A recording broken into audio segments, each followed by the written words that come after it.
In this video, we'll be running the revertible example from the Fotahub device SDK for Linux and Raspberry Pi. The revertible example is an enhanced version of the simple example.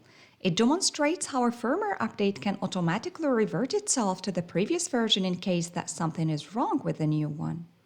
The firmware over-the-air update procedure gets triggered and works in the same way as in the simple example up to the point where the new firmware version gets activated. Right after starting the new firmware version, a built-in self-test procedure is launched. Only when the latter completes successfully, the new firmware version is confirmed and becomes definite. In the opposite case, the previous firmware version is restored.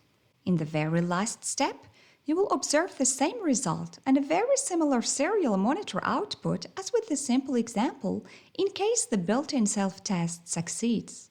The revertible example implements only a very simple self-test stop, which returns a positive or negative result on a pseudo-random basis. The firmware update carried out in this example may succeed and remain in place or fail and be reverted to the previous version depending on how it goes. To see both scenarios happening, just run the simple example multiple times. You can also force either of them by setting the simulated activation success rate constant in demo Fotahub update self-test header file to 100 or 0.